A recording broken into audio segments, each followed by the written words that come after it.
कृष्ण जन्माष्टमी हिंदू धर्म में एक अत्यंत महत्वपूर्ण और श्रद्धापूर्ण पर्व है जो भगवान श्री कृष्ण के जन्म दिवस के रूप में मनाया जाता है। इस दिन को विशेष रूप से भक्ति, प्रेम और आनंद के रूप में मनाया जाता है। श्री कृष्ण जिन्हें भगवान विष्णु का 8वां अवतार माना जाता है, का जन्म अधर्म का नाश और धर्म की स्थापना के लिए हुआ था। इस कथा के माध्यम से हम उनके जन्म की दिव्य गाथा को जानेंगे।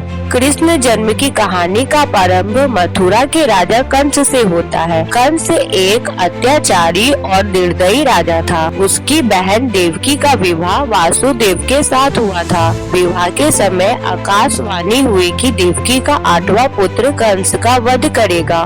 यह सुनते ही कंस भयभीत हो गया और उसने देवकी और वासुदेव को कारागार में बंदी बना लिया।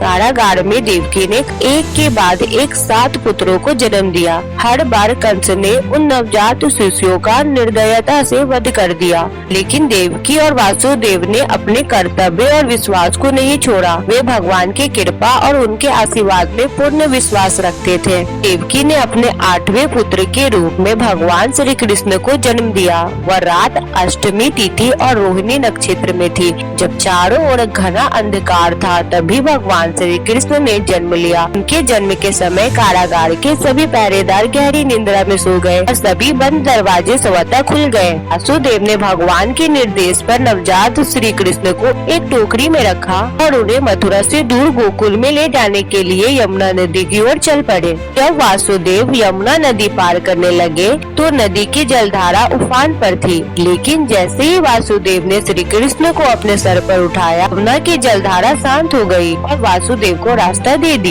इस प्रकार वे सुरक्षित रूप से गोकुल पहुंच गए और श्री कृष्ण को नंद बाबा और यशोदा माता के हवाले कर दिया। बदले में उन्होंने यशोदा माता की कन्या को लेकर वापस मथुरा लौटे, जहां कंस ने उसे भी मारने का प्रयास किया, लेकिन वह कन्या देवी रूप में प्रकट होकर कंस को उसकी विनाश का संकेत देकर अंत ध्यान हो गई। गोकुल में श्री कृष्ण का लालन पालन हुआ। उन्होंने अपने बाल्यकाल में अनेक चमत्कार दिखाए, जैसे पुतना का वध और गोवर्धन पर्वत को उठाकर गाँव वासियों की रक्षा करना। उनकी बाल लीलाएं केवल मनोरंजन ही नहीं थी, बल्कि उनमें गहरे आध्यात्मिक संदेश भी निहित थे।